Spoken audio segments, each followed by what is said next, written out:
world going through a collective dark night? Is that what's happening? Yes, that's it. I think that's how you're right. You're right. That is it. I think I've actually said that once. Shedding an old version of you. Yes, that's exactly what you're doing. It's like your soul. I say to my clients, it's like your soul is just like, okay, it's time to move. It's time for you to become the next best version of you.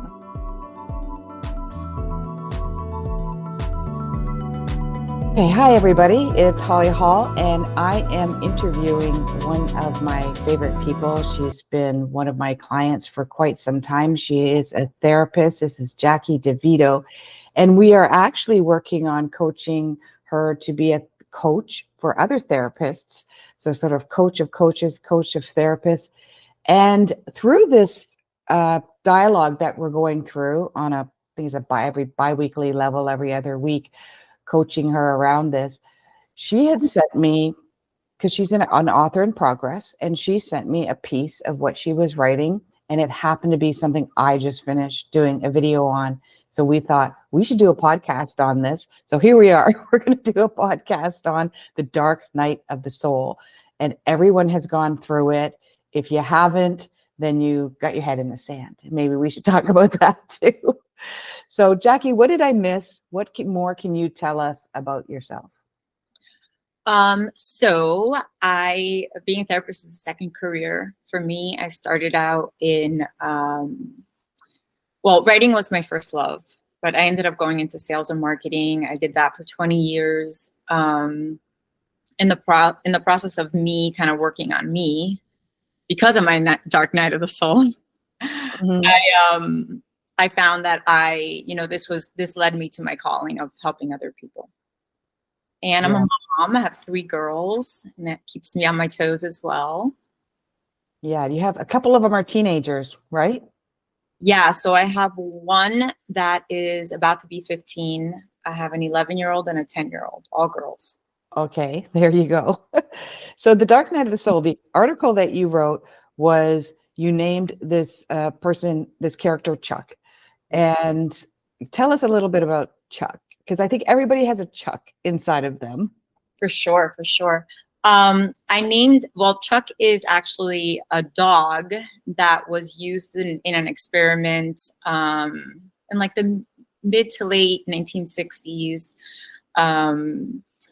to, I guess, behavioral modification.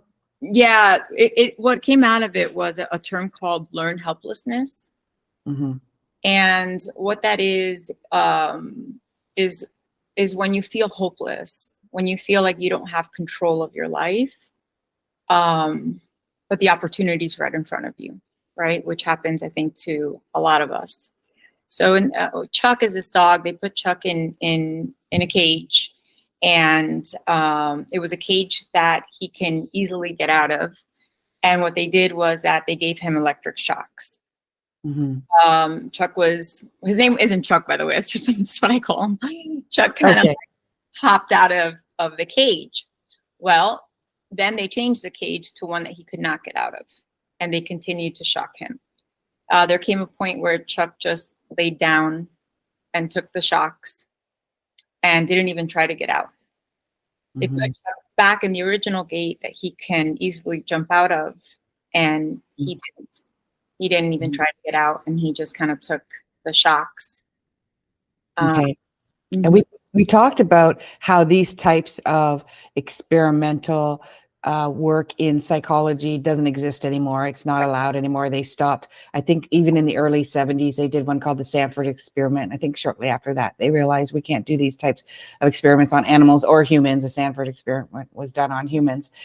But we definitely got a lot of information from history when they did do that. But that also reminds me of, that's learned behavior, but it also reminds me of trauma too, because that's a trauma-based response where you kind of just give up. I can't do this. They did one example experiment like this with rats, or mice. I don't know if you are familiar with this one. And they took a few mice and they had them swim, see how long they would swim for, sort of in a cylinder. Yeah. And they were just about to give up in less than an hour, and they plucked them out. And then they put them back in, and they lasted something like 4 days. Mhm. Of swimming. Like, they couldn't do it the first time, but they definitely could do it the second time. Not Yep. sure what the result of that is either. But again, trauma. Like, I guess someone's going to pluck me out any minute now. So I'm just going to keep swimming, Right. right? Yeah. So when we talk about the dark, do you want to share your dark night of the soul? Sure, I can. Okay. So when I was around 30 something years old, mid 30s, I was just in a really, really dark place. I was very depressed. I just could not find my joy. Mm-hmm. I thought there was something wrong with me because I had all the boxes checked. You know, I had the loving husband, the big house, a career, the beautiful, healthy children. Yet I was at the lowest point of my life. I just was deeply, deeply depressed. And it actually led me to go and get help. I found a therapist that was wonderful. And I started to learn what was causing all of, the trauma, the childhood trauma that was kind of bubbling up. And I think like the biggest takeaway was that, like I would go to bed at night, literally, Holly, and I would think to myself, God, please let tomorrow be the day that I wake up and I feel joy. Yeah. And I would wake up and my prayers were not answered, right? And when I look back, I'm like, oh, my prayers were absolutely being answered. God was leading me to a place where, or, whoever you believe, the universe, God, whatever, Mm-hmm. to a place where I was learning to create my happiness and create my joy from within. Right. And that was a long process. Like, that was not, hey, I went to a few sessions and I was okay. I mean, this was over the course of like 5 years. Wow. Yeah, I did really work over the course of 5 years. That's a long time. If I was to tell somebody, oh, this is going to take 5 years, they'd be, I can't do it. Right. But it's a process, it's progress. And I find that what happens is we can go in and out. Like, we can have a few days of, oh, I don't have dark night of the soul anymore. I'm feeling great. And then boom, something triggers you. You don't know what it is. And you're back in to that state again. So when I do my work, which is, a type of therapy using astrology and my clairvoyance and a couple other modalities, neurolinguistic programming that I have, and some hypnosis that I use as well, is that I find that people have a very deep spiritual lesson when they're going through something. They just want to know when it's going to be over. I'm like, it'll be over at a certain date, but do you want it to come back again at the same level that you left it at? Because you will. Yeah. And it'll repeat itself exactly. It might even be a little bit worse. Or do you want to learn? And I always use the example of boot camp or like the gym. Your doctor could say, hey, you need to lose 30 pounds. If you don't want to go on, I don't know, diabetic medication or high blood pressure medication. So you can do one of a couple of things. You can sit there and just suffer, go on the medication and suffer with it. And that'll be your time of suffering. Or you can suffer, but go to the gym. Hate it every time you go, force yourself to go. And that's going to be suffering. It's going to be like boot camp. It's going to take a lot of adjustment. But at the end of the day, you're going to be a healthier person with some results. Yeah. So which type of suffering do you want to do? Yes, you have a great point. Absolutely. For me, it's so funny because I think why it's so hard is because it takes the very thing that you think is giving you safety and security. Well, for me, it did. Mm-hmm. And just really, outside source, not inside source. For me, I was working at a wine and spirits company for 18 years. I was making a lot of money and I was, very well respected, one of the top Hispanic women in the company. Yet I had a drinking problem that I wasn't willing to look at. Mm-hmm. High functioning. Oh, for sure. I was like a lot of women, like a lot of moms, like, hey, wine night, and so it was binge drinking. But I knew in my heart that it was, if I continued to drink, that I wasn't going to have everything out of life that I wanted. Mm-hmm. Because I was very depressed or anxious for some days after. Yeah. And then I felt good for a day or two. And then it was like, wine night again, So it didn't look like what you think. A problem. Right. Yeah. And I still to this day have friends that are like, you didn't have a problem. And I'm like, oh no, I did. Because it wasn't like, you're sober from what? Right. It wasn't good for me. I wasn't, I didn't feel good, yet I continued to do it. Right. It was like this cycle. And I was working at a liquor company. Like, hello. Oh, wow. Yeah. And I remember. Knock on the head. Yeah. And I remember my therapist being like, well, it's not a good job for you. And I'm like, no, this is, what else am I going to do? Like I make a lot of money. Everybody knows me. Like, this is all I can do. Mm-hmm. And my, I was just so limited in my potential. And I was in a space that was not helping me and keeping me from what I was really supposed to do in the world, which is help other women. Mm-hmm. So I think, for me, I didn't really have a very stable home life when I was growing up. So my job for me was everything. Like I grew up knowing I could only depend on myself and I have to be able to, to support myself. So for me to walk away from a lucrative career because of something like alcoholism, which I felt so much shame around, like it was just such a reminder of, look, you're so broken, you're so bad. I mean, it was a doozy for sure.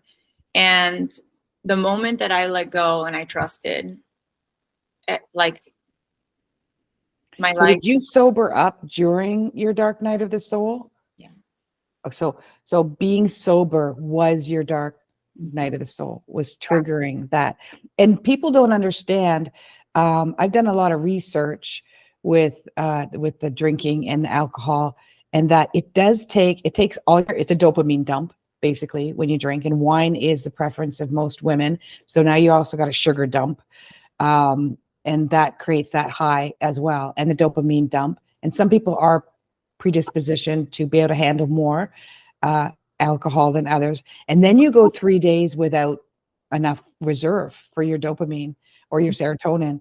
And so that's the 3 days of depression, getting yourself back, getting your liver start acting normal again, because it's supposed to take all the toxins out of your system, but it can't because it's working on alcohol. And then, you feel back to normal again. Mm-hmm. Yeah. So I think part of it was the sobriety piece. And I think the other part of it was this fear of abandonment and having to, stay in a place that didn't serve me for survival, right? Where the moment I let go, I always loved mental health. I wanted to be a psychologist in college, and I ended up going the journalism route, and then I ended up in sales.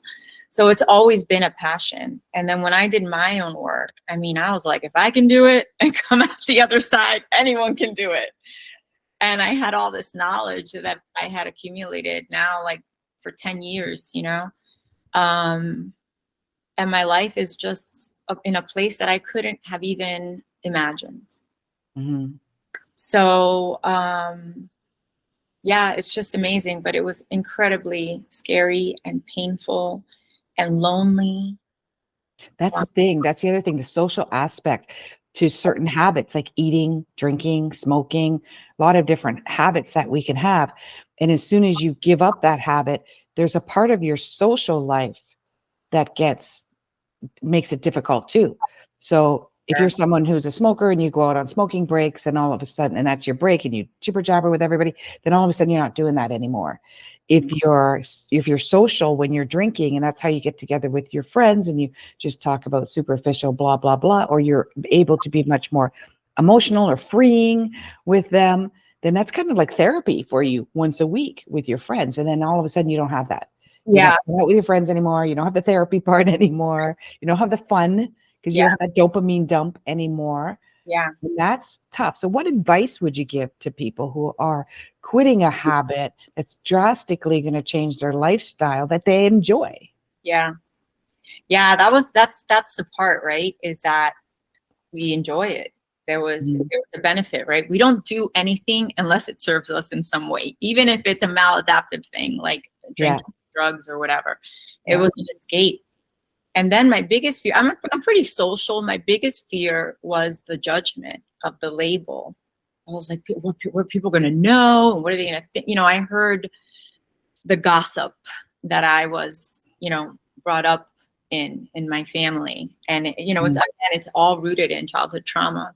The advice that I would give is, one is shame hates its name. So talk about it. Talk about it. Talk about it with people you trust. Build community. Community is so important. That shame that is the biggest reason why I drank. Yeah. It keeps you alone. It doesn't, you don't want to reach out. You don't want to be part of a community. But that's exactly what we need to do. I think if anything else, and just be brave. That's, I've known you for a while. And one of the things that I admire is, and I don't say that everybody should have this trait, because for some people it's not an admirable trait, but for you, it's that all or nothing. Like, you go big or go home. So it's like, if I'm going to do this, I'm going all the way. I'm not just going to like cut down my drinks to 2 glasses of wine when I go out. I'm going to like, done, completely quit. Well, it's like you said, it was all or nothing. It wasn't 1 glass of wine. It was, a bottle. And then what are we doing next? Yeah. And when you're in your 20s and you think it's normal, you're like, but even back then I knew, I just knew. I was like, oh, I'll hopefully grow up. You were young too when you quit.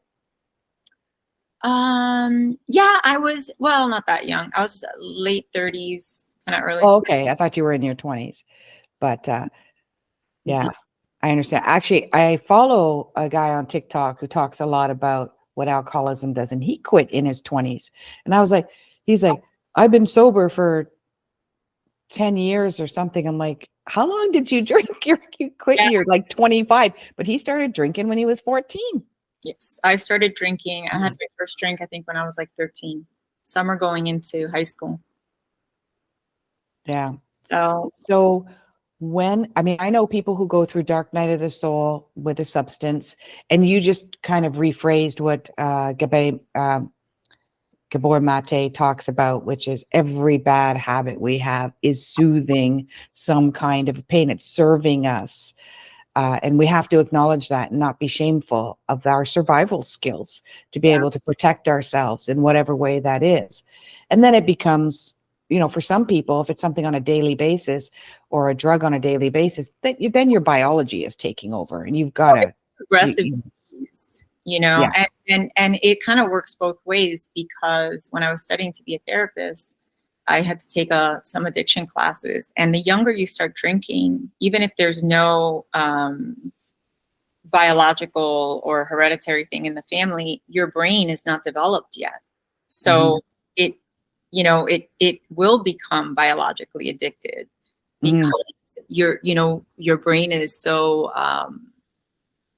it's literally like not completely developed yet. So now you're making it dependent on a substance. Yeah. And it's all over television. Like, I used to be really addicted to watching The Big Bang Theory, and even just listening to it at night, it would like lull me to sleep, fading in the background. But those girls were drinking wine. You didn't see the guys drinking beer. They weren't drinking. But the girls were drinking wine every time they got together. They had a glass of wine in their hand. And I'm like, I didn't notice it at first. And then when I was cutting down drinking, that's when I noticed it. 10 years ago, I think it was 8 years ago. I can't remember. And I was like, oh my God. And then I started noticing it everywhere else. Like I watched a series on the French chef with Julia Childs, and they drank all the time. Like, I don't know if that's what the French do. I don't know, but they always had a bottle of wine at the table and a glass of wine in their hands. So it's almost somehow conditioned. It's conditioning us somehow. I get it. It's fun when I tell someone that I don't drink. And now I have, I'm very active in AA, and a lot of my friends are sober. So I really am so thankful for all of it. It brought me to my knees, which allowed me to kind of start and learn. And, you know, it's the gift of desperation, right? But when I tell people like, oh, I don't drink, that like don't know me, if I'm at a party, you would think I told them I'm from planet Mars. You know, they're like, what? You don't like, you don't drink today, or you were like this bum on the street addict, and you dragged yourself out of the ditches, and now you're sober. When I first went to AA, when I was told I had to go, like, you should really go to AA by my therapist, I was like, what? Like, what do you mean I have to go to? I thought that I had just hit the bottom of the barrel. I was like, Jackie, your life has come to this, you know? But I didn't feel that way when I was, you know, drinking till all hours and, you know, blacking out or doing so, you know, waking up embarrassed, not knowing what I said the next day. You know, that was fine. But like, and then I was like, so I really thought I was going to go in there and see like Orange is the New Black, you know, like I thought I was going to see like inmates and hobos with like sticks, like, you know, handkerchiefs with their belongings at the end of it. And I walked in. No, they're doctors and therapists and business people and moms and dads. Yeah. You know, it doesn't matter if somebody that's living in a halfway house or somebody that has the biggest law firm in town. You're all the same. Same. Yeah. What a great, that's almost like a family and a connection and community right there. Yeah. So with the dark night of the soul, there's so many people that have all different reasons for it. I had a client this week that went into postpartum depression. She was reflecting back. It was 10 years ago. She believed she was in it for 2 years, but nobody believed she was in it. They thought there's no such thing. She didn't quite understand it. And that was her dark night of the soul, because there was no medical treatment or support or therapy or family support around it. I think everyone has their own dark night of the soul. How do you know if you're going through a dark night of the soul? You tell me, how does even with your own clients too, right? Your own patients, how do you know that that's what it is? Yeah. So that's a great question. So for me, it's when what you've always done in the past doesn't work anymore. But what you need to be doing moving forward is absolutely terrifying.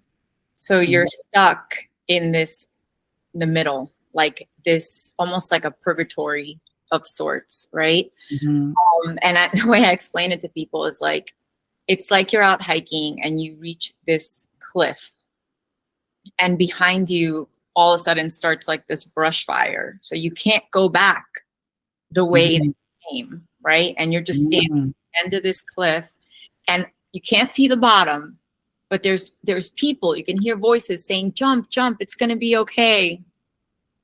It's like that blind faith of like, oh my God, you know, everything I've ever known before doesn't work. I can't go to that. So you're shedding an old version of you. Yes, that's exactly what you're doing. It's like your soul. I say to my clients, it's like your soul is just like, okay, it's time to move. It's time for you to become the next best version of you. A new version. And that's kind of jumping into the unknown. And the more I find that the more that we have control, that is our support system. I have a lot of control in my chart. So we make for great business people, autonomous positions. We give great advice. We help people micromanage their lives and whatnot. But this is an out of control state that we're in, because you don't have control over the future. You're not sure what that new version of you is. And everything you use to create some kind of control is not working for you anymore. So I find that the more control that you have as a person, if you can admit that, the harder it is for you to let go of control, to let go of those. And I also find people that are planners, people that need to plan, that makes them feel safe. That doesn't work. That makes it really uncomfortable for them as well, because they're like, what? Wait, I can't plan the future? And like, no, you can't. You have to, this is day by day, which is kind of 12 steps, right? It's day by day by day. Like, just worry about today. Don't worry about tomorrow. I was like Googling it, like, how do you get out of the dark night of the soul? I was looking for like the great, and I just kept reading, the more that you try to hold on to what's not working, the longer you're going to be in it, and the harder it's going to be. Yeah. So for me, like a really big lesson in all of this was taking responsibility, you know, that everything wasn't happening to me, that I had, you know, somehow created the things that were going on in my life. Because even if something outside of my control created something in my life, I have control on how I want to react to it, what I do with that situation, what my perspective is. You know, I was living in victim. And because I had a good job and because I had a good family, you know, I didn't see myself as a victim. I saw myself as the survivor, right? But they're kind of one and the same. They're one and the same. And listen, were there times in my life that I was a victim? Absolutely. Is that a bad thing and something to be shameful for? No. But I didn't have to live there. I didn't have to be my identity. And when I was able to recognize that when I take responsibility for the things that are happening in my life, really powerful place to be, and I can create change. And I really believe that that is the way to get to unconditional love. For yourself. For myself, and also love of others, right? Because it's so easy to like villainize the people and, oh, this person did this to me, and this you know, if you take a step back and we all just take responsibility for our part in things, then, you know, we can kind of walk this life with some grace, right? Do you find that that part of you, that younger version of you that was trapped in the victim, does that still come back once in a while? Does she still come back once in a while? For sure. For sure. And the shame. I want people to understand that that's normal. Oh yeah. Let me tell you, I used to, I joke a little bit. I'm like, oh, I used to live in shame. You know, I used to live in victim, live in shame. And then I would like vacation in fear. You know, I had kind of like my little. That's a great analogy. I love that. Yeah. Until the price of the real estate got way too high. You know, the pain, the pain of the shame was so high that I finally, you know, this was the dark night of the soul part. I had to shift and do something different and get vulnerable and get help. But yeah, that shame is a doozy, man. Like I'll be doing good, and all of a sudden, boom. Yeah. But I think once you have the awareness with the, you know, with any of these things, we can kind of just be loving towards ourselves, give ourselves a little grace, and it's easier to get out of it. Well, people that are warrior spirits, they're also fighters, and they can stay in a toxic environment a lot longer than most because they're fighters. They're like, I'll just fight through this day. I'll get through this day. I'll get through this day every single time. So they stay longer. And I was watching, if anybody wants to see it, it's on YouTube under Greg Braden's channel, but you can just search it, and it's the one field. It's like the number one field. It was done in like 2018, but it's a complete documentary. And it was Bruce Lipton who was talking about cells and how he would put cells in petri dishes and watch them grow. And the whole concept of it is that each cell was a product of their environment. Whatever the cell was in, they would become that cell. There was fat cells and other types of cells, and they would become that cell. And so the idea was that we are cells, like we're just basically trillions and trillions of cells in our body. And we are easily a product of our environment. If you're in a toxic environment, if you're a fighter, a survivor, if you're a control freak, you're someone who can control, you think you can control your environment, you're going to start adapting to that environment. You're either going to become like the environment, or you're going to become that warrior, controlling, fighting person that's always in survival mode. Okay. So I believe that in a lot of cases, and some people will, their environment is the work. Their environment is their slave to the wage. And I have to stay here because of my mortgage. I have to stay here because of my sense of loyalty to my job. I have to stay here because what will happen to me if I don't have that paycheck? Right. And they become slave to their environment. And what happens is a dark night of the soul will happen. When nothing makes you happy anymore. The job doesn't make you happy. The money doesn't make you happy. your marriage isn't making you happy. And then you go into that depression and you're like, okay, now what? Mhm. And if you talk to people around you, they'll know. They'll say, quit your job. I can't do that. Let me tell you all the hundreds of reasons why I can't, Yeah. I tell my clients, it's like we have blinders on. And we could see just what we see is so limited, right? It's just based on that point of reference. Mm-hmm. And I think that's what the Dark Night does, is like a remover of those blinders. And you're like, Mm-hmm. So it's funny, that I love Joe Dispenza. I'm on my little Joe Dispenza kick right now. Yep. And he has these walking meditations. Mm-hmm. And I was doing a walking meditation on the beach the other day, and he talks about, we're all energy and just kind of going into nothing and feeling, part of everything, right? We're nothing and everything. Yeah. And I was in this meditation and I'm like, God, the world is so vast. So many people I haven't met, so many places I haven't seen, so many opportunities, so many opportunities for joy and learning. Mm-hmm. And the world just felt so big, and in a good way. Mm-hmm. And when I am in that space of helplessness, of learned helplessness, when I am being chucked, my world feels this big. Yeah. Yeah. And that's a good example of what it feels like when you're in the dark night of the soul. Yeah. Is it feels very, and no logic works. You can say, well, there are people starving in Afghanistan and there's war going on in the Middle East, and it doesn't, you still feel like I'm in the worst place in the world right now in my little box. Mm-hmm. And I as a therapist, who I know you want to coach other therapists mm-hmm. to become more of a coach for clients and make them the victim. I learned that with the law of one and how much power we have over manifesting our lives. Love that. We can get stuck in this loop, and that's neurolinguistic programming, or that's our neural pathways, and we get stuck in a loop, and that's very biological as well too. We have to do the body, mind, and soul. We're kind of being raised that do the work and it'll change. Well, you got to take a look at, what are you feeding your body? What are you feeding your mind? What is your negative environment that you're in? Are you in an environment that isn't working for you? It doesn't mean you're weak. Doesn't mean you should have shame. It just means that you're in the wrong environment. Like you're going to take a fish out of the water, it's going to suffer because it's not in its own environment.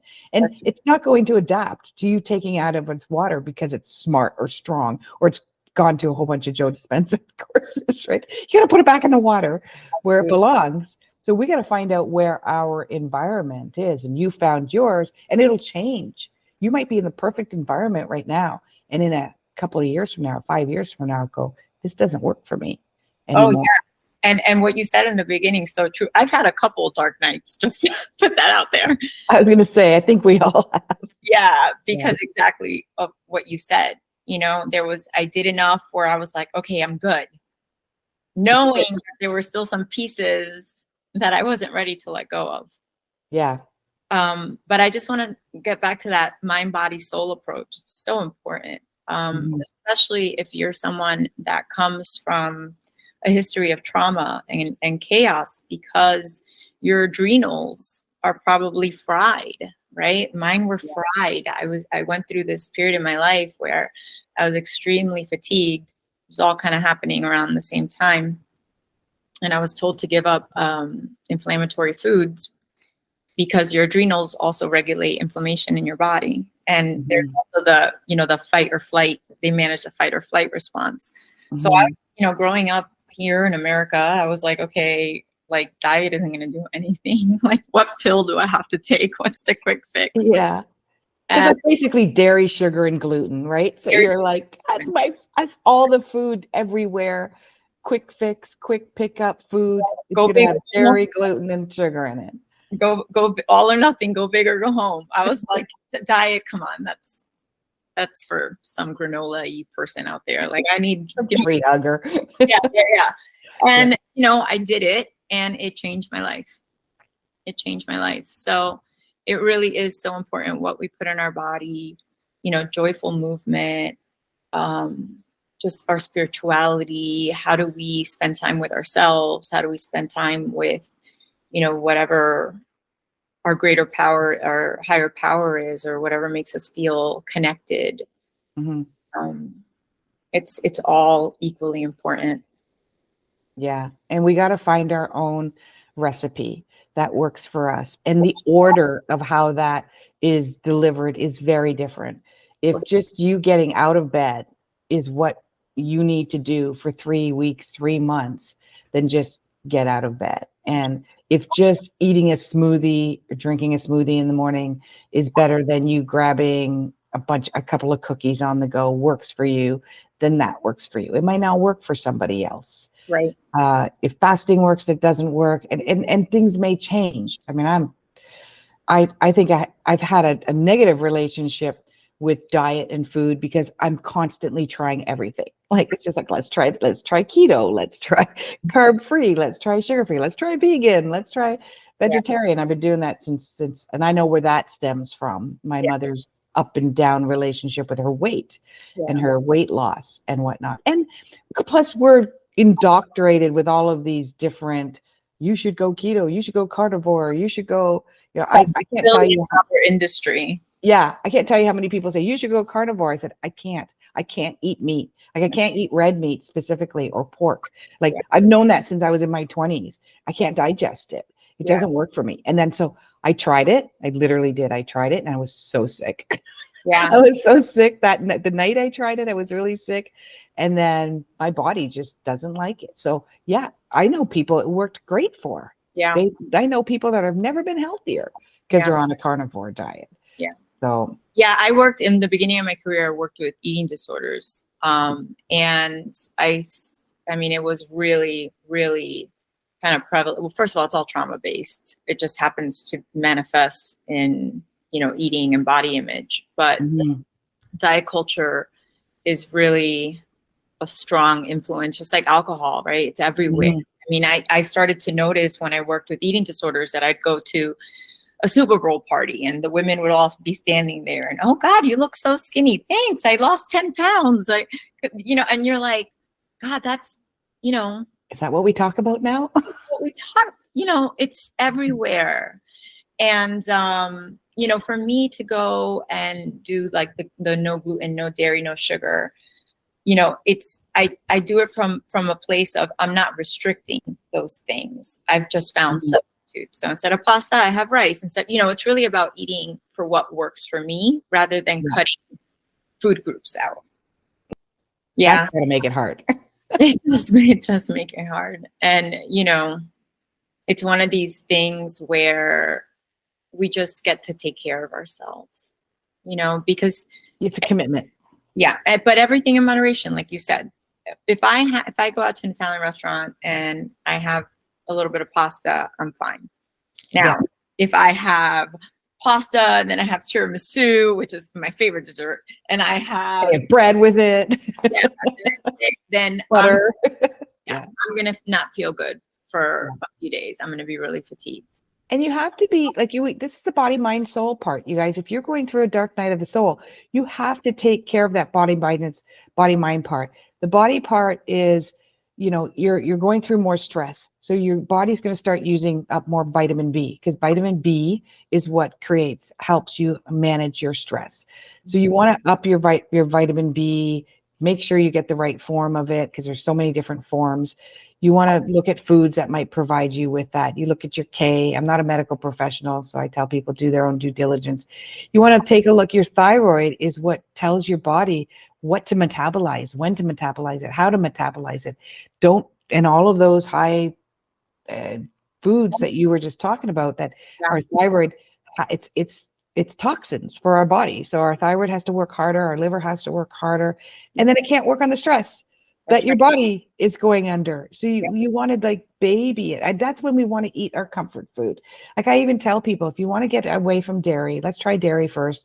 Go out and get your vegan, full of sugar, ice cream, if that's what it is, to wean yourself off the dairy, and then work on. We just recently got one of those Ninja creamies. So I can now make myself ice cream with no sugar in it. and no gluten and no dairy. And it's a little bit of adjustment because it's not full of sugar like your dairy-free stuff is, but I'm adjusting to Get used to it. you It's get the cacao, you put the coconut milk in it, and you there's ways to do it, but it does get frustrating when you go to parties and you're bringing your own food, and people ask you, "What do you eat? Ice cubes?" I can't tell you how many times I've had people say that. I Give hear. Holly a plate of ice cubes. No, I've heard that. I actually had somebody bring me a plate of ice cubes one day. But you know what? When I am not feeling good, when I start hitting those lows, I just need to take an inventory. How's my eating? Not good. How am I working out? Am I making time to work out or walk? Nope. Am I taking time to meditate? Nope. Well, this is what happens. Yeah. And even if you just meditate for 5 minutes, I started the 3-minute heart math. I took the heart math course. You know, heart math is. And so it's a 3-minute minimum of breathing, 5 seconds in, 5 seconds out while you concentrate on the heart center. And I do it now 5 minutes because 3 minutes just goes like boom. Where before it was like, I'd be looking, is it over yet? At the clock, So just start off like little baby steps. Your body builds a momentum. That's right. And then there's the other part of it where when we don't keep our promises to ourselves, when we say, okay, I'm going to start taking care of myself, I'm going to start walking, and I'm going to meditate in the morning. And then we do it for 2 days and then we don't do it. And then, okay, I'm going to start tomorrow. And then, we are listening to that, right? Subconsciously, we are teaching ourselves that we cannot be trusted, that our words are empty.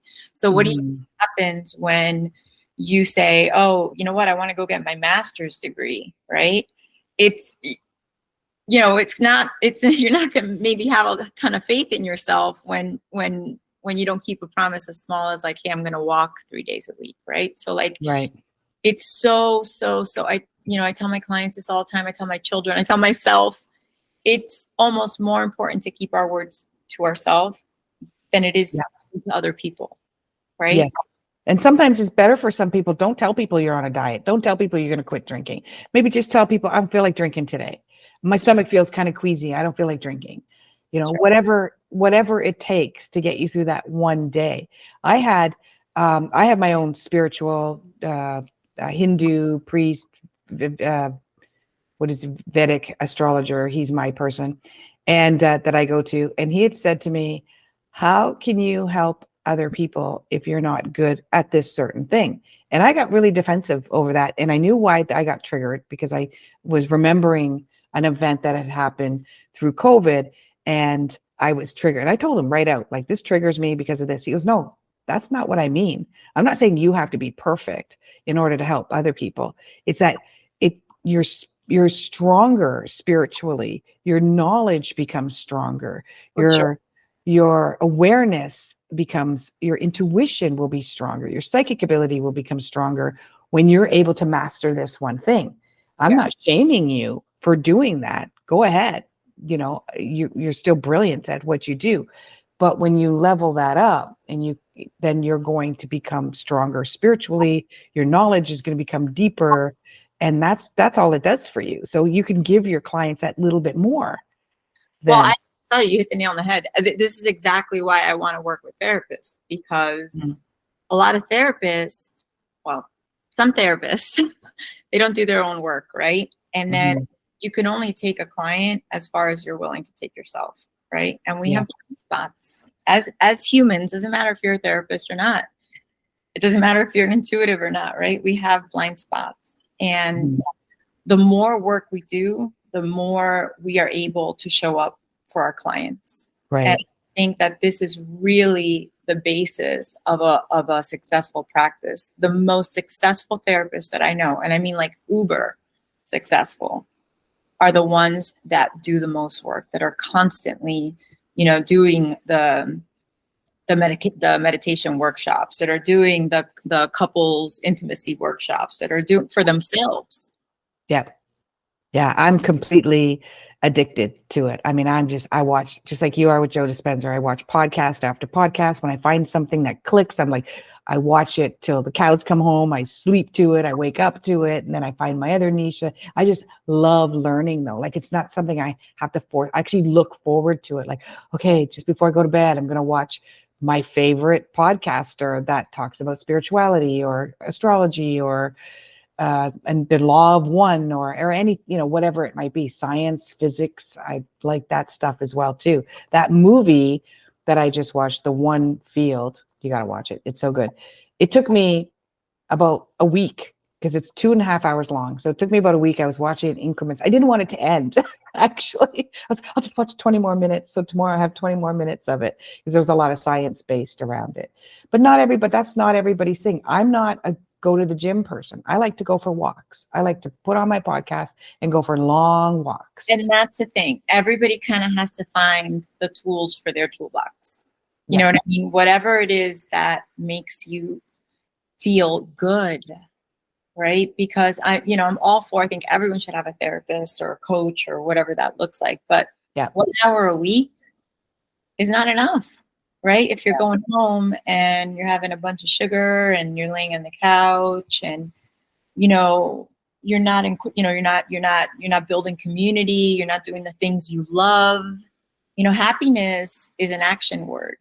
I learned that during my dark night. I used to pray like, okay, like I thought it was going to come in through osmosis. And that was not the case. I had to learn what I liked and then create more of that. And also to expect that it's like this. This is life. It's going to go like this. The 4 noble truths is that suffering exists. You can't avoid suffering. The more that you try to avoid suffering, the more you're going to suffer. And accepting that suffering exists is the escape from suffering. That's the 4 basic of the 4 noble truths. Yeah. And so like, why not why is this happening to me? Why is this happening for me? Look, there are horrible things that happen in life. We lose people we love. People get sick for sure. I'm not minimizing that. But what I'm saying is there's always a gem for us during hard times. There's always some incredible learning that happens when we are at our lowest point, whether that's knowing how much somebody means to us or appreciating good times or the people we love, or even just recognizing our own resilience, right? I mean, those are all gifts. And know what you need to change in your environment. If you're watching too much TikTok, that's negative stuff. If you're watching too much news, if you're around people that want to talk negative all the time and that affects you, some people thrive off of that problem solving of the negative that's going on in our world, and that's fine. But when enough is enough, then you have to change your environment, even if it's just temporarily, to get through it. Because we have to admit, Jackie, we're living in pretty tough times where we know way too much of what's going on everywhere in the world. It's overwhelming. Oh, there is a collective suffering that is happening in the world. It's collective. Like the anxiety, suicide, depression, addiction, ever since COVID is up substantially. Through the roof. Yeah. And it's because it changed our relationship with each other too.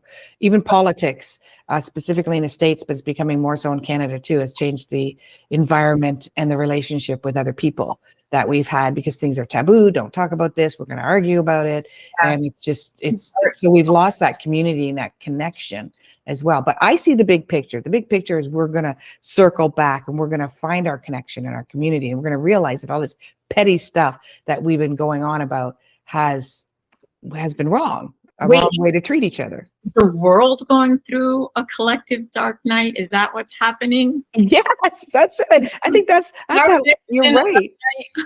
You're right. That is it. I think I've actually said that once. You're right. That's exactly, we are going through a collective dark night of the soul. I think everybody can feel it. Some people are really good at just keeping themselves preoccupied or sticking their head in the sand, or I don't want to talk about it, I don't want to deal with it. And that's perfectly fine too. We don't need everybody freaking out in the whole world, because that'll be too much. We do need some people that are just la la la la la, I just go to work and pay my bills and I'm happy. And that's good. We need those types of people. And we do need the people that are hyper aware and they want everybody to know what's going on because there needs to be change in the world. And we do need people that are angry and upset about it, because things are need to be angered at, and some things are need to be sad at, because we do need to make changes. And then we do need the people that are spiritual and believe that there's a spiritual awakening and an awareness, and we're all going to end up on the other side with this more utopian way of living. We need those people too. But right now they're all arguing with each other. Yeah, that's what I was going to say. Like, the only way to really create change is to change within ourselves. Yeah. It's the only thing that we have control over. So if you want to live in a more loving world, then that means you have to be a more loving person. Then you get to be love, right? You want to live in a world that is kind and accepting, then that means, you get to stand as the source of what you want to see in the world, right? Where a lot of people will point fingers, rather than understand, we get to stand as source. We get to lead by example. And that's when we create change in the world. We are challenged as, if you're a very empathetic, caring, loving person, like you said, and you're saying, why don't we live in a more caring, loving world? Well, what are you talking about? Well, I went to the grocery store yesterday and this person just ripped me apart for no reason at all. And that pissed me off and made me mad. I go, well, that was your chance. That was your moment to be that caring, loving person. And to say to them, I'm sorry you're having a rough time, and care, even though they're going to fight you with it. That's your opportunity to be that person. Yeah. And that's what I meant in when I said responsibility is the way to love and self and, self-love, because that, that person, they cannot control me. That's my decision, whether that's going to affect me or not. I can choose to look at it from a lens of empathy and say, wow, maybe they're going through something. How can I be of service? Yeah. Or I can, kind of let that affect me and then blame it on that person and literally become just like that person. Yeah. Or in most cases, I think you learn to self-regulate. So you might be triggered right away. And then you say, what is this doing for me? It's not happening to me. What is this happening for me? Okay, Holly, you've had a stressful week. You really let that person trigger you. Now recalculate, recalibrate, and go back into your empathy side. And if you have the opportunity to turn them and circle back to the person and say, hey, I'm sorry, I had a bad day. Welcome to mom life, right? Your kids just are like, do, pressing every button until you're like, yeah. And, it's not the fact that you screamed, you lost your temper, it's the makeup, right? It's the opportunity to go back and say, hey, I'm sorry, I shouldn't have reacted that way. That is so powerful, because now when my kids have a bad day and they have, 3 girls, hello, guaranteed at the end of the night, one of my daughters is coming in and saying, sorry, mom, I had a bad day. Wow. Mm-hmm. See, that's huge. That's huge. Powerful. Yeah. And we don't do it enough. We certainly didn't do it enough back in the dark ages. We do it less now because everybody wants to look like, they've got their life together and they put their life together. We live in a really strange world where we don't live in a community village environment, where we don't really know each other at all. We're not seeing each other in action in our community. So we don't really know what's going on in their lives, what happened to them yesterday. In a work environment, sometimes we can see that. That's why a lot of things happen at work, because we get that environment. But we chose, this is my belief, as a soul, we chose this lifetime. We chose to be here this lifetime. There's more people on the planet now than there's been in the history of mankind. So there's a whole whack of us that chose to all come back at once during this time for a reason. And some people get angry at that. Yeah, for sure. And I think what it is that we fear vulnerability. We see vulnerability as weakness. And yeah. Good point. Yeah, if I show them that I feel bad or I made a mistake, that's an opportunity, right? Like, they can just come in and but they can hurt me. They can harm me. I'm down. Right. Yeah. But that is like the opposite of connection. And these keyboard warriors do it all the time. right? People are really, really strong behind their keyboard, their texting, their everything else. So yeah, we live in a pretty complicated. So to wrap this up, what would your three, no pressure, what would be the three things that you would advise someone? And I'm going to have my three too. What are your three that you would advise somebody to help them get through a dark night of a soul? We already talked about the body, mind, and soul and stuff like that. I think there's a lot of nuggets of great information throughout this whole thing. But in a nutshell. Yeah. So I think it's similar to what we discussed when somebody is trying to get sober, right? So one is, don't try to do it alone. You know, the pain can be really great. And when we're inside our heads, you know, being inside our heads can be a dangerous place to be when we're alone there. So I would say, you know, there are so many mental health professionals and coaches and different modalities like meditation and yoga and breath work, and, you know, that help us come to realizations about ourselves and our life that we might not be able to do on our own. So definitely there's resources out there. Don't suffer in silence. Two is give up the judgment. You know, judgment is, God, that is like the light dimmer. It dims our light. Just approach it from a place of curiosity. You know, like, I wonder why this is going on. What is the lesson in here for me? What am I meant to learn? And I think lastly is just, it will pass and you will be better for it. Just have that faith. Yeah, that's, I would say my three is accept that suffering exists. It's a part of being human. I'd like the one that you said before too. Allow yourself to be vulnerable. Tell somebody, even though you might be afraid that they're going to judge you. And when you were saying that, I was reminded by a song that's been stuck in my head for about a month or so. You can look it up. I don't even know who sings it, but the song is, "Don't judge me, because if you do, then I will judge you too." Right. And so you want to take a look, and I repeat, that's like the chorus, and I keep repeating it in my head. And the thing is that if you are fearing and you feel that someone's judging you, it means you're judging yourself. That's right. And listen, if you spot it, you got it. You know what I mean? Like, if that's a good one. That's a song. You. Like that one. Alanis Morissette, come out with that song. If you spot it, you got it. Spot it, you got it. Yeah, I love that. And the other one is just do something kooky, crazy, fun, artistic, creative. I do crazy art all the time. I don't plan on selling it. It's not going to go anywhere. It's going to stay in my art pad. Dance, turn on music and dance like a freaking maniac, like nobody's watching. Go for, listen to things that are enjoyable with your podcast. You don't have to take your kids to every, make them multitasking, multifunctioning kids that are going to every single extracurricular activity known to mankind, because they're probably going to end up in therapy for that. And they won't end up in therapy if you don't do it. You have to make time for yourself.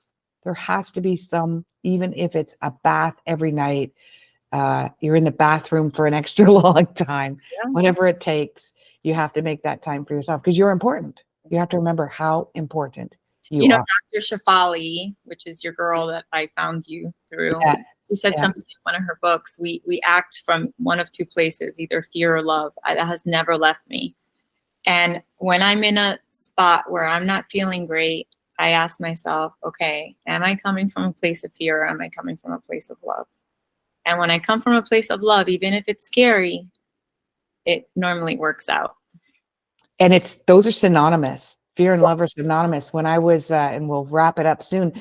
When I was a kid in school, and I forget what teacher said this, but this teacher came out and asked, and I was in grade school, said, what is the opposite of love? And everybody said fear. A lot of people said fear. I said fear. And she said, nope, fear is not the opposite of love. And we're like, then what is it? She goes, because you cannot hate. Hate was the one. Hate is the opposite of love. And she said, you cannot hate someone unless you love them first. Right. So if you don't give two craps about them, you don't care if they don't love you. You're not going to hate them, right? So you have to have that. So you're right. So fear was the opposite of love. But you can't have it without. So when you fear something, it's because you want to feel the love. And when you avoid, we're survivors. We're all survivors. We're here to keep our head above water. That's in our biology, is to continuously find a way to survive. Our bodies survive constantly. And our survival is because we want to avoid pain. Right. And whatever, that's why you said earlier, some addictions are to avoid pain, because 100%. we're trying to survive, that it doesn't take us down. For sure. So don't beat yourself up. I love the talk that you had about shame. You know, take a look at, if you're shaming other people, you're probably shaming yourself too.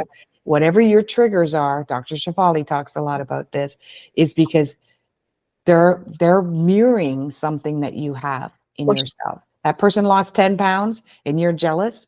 Well, why? Where is that coming from? Is there something you want to lose? Maybe it's not 10 pounds. Maybe it's something else you want to lose. Or maybe they seem happy and you want to be happy too because of that. And we only have so much energy, right? So we're either going to use it to lose the 10 pounds or we're going to use it to hate on you. So, you know, whatever that is, like actually, I always tell people observation, and they do this in the 12 steps too. When you recognize that you have an addiction, you're more than 50% through solving that problem. Observation, when you're aware, when you're self-aware of your own idiosyncrasies, you're halfway through being able to shed that block that's holding you back. And also, every personality trait that you have that you think is a negative has a flip side of the coin that's a positive. Right. So I'm a controlling person. It doesn't really work well with my husband. It doesn't work well when I'm sick or I need to take time to myself because I'm trying to control everything. That's a negative area for my controlling self to be. But when my business and coaching and working with my clients, they want me to be that way. That's exactly the benefit that I have. So you kind of have to know when a personality trait is in the wrong place at the wrong time.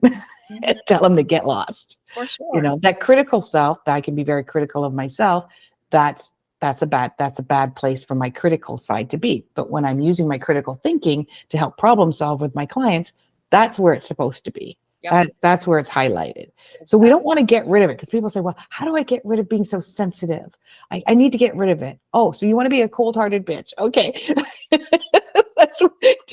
I don't want to be that. I said, no, you want your heart center. Your heart center brings you a lot of joy.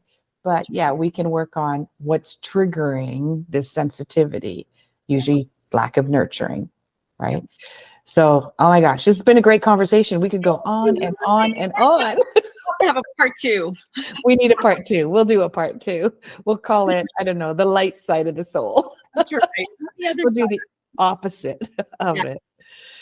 Jackie, thank you so much. How can people find you? So I have an office in Boca Raton, Florida, Destination Wellness Group. I also have my Instagram, which is at Destination Wellness Group, or my website, which is www.destinationwellnessgroup.com. Destination Wellness Group. I love it. Okay, everybody, look for her. You're going to see all of the information below as well. This will go into clips. It'll go on my TikTok. It'll go on Facebook. And obviously, Jackie will put it on her social media as well. Thank you, everyone, for listening. If you need any support while you're going through Dark Night of the Soul, you can contact Jackie. You can contact me. You can contact both of us. We can work in tandem as well. And sometimes it's only one session with me, because I get everybody to know exactly what you're all about. And then it's like you can do the work with someone else. I love working as well. Thank you. Thank you. I love working with you too. Okay, guys. Bye-bye. Bye. Thank you.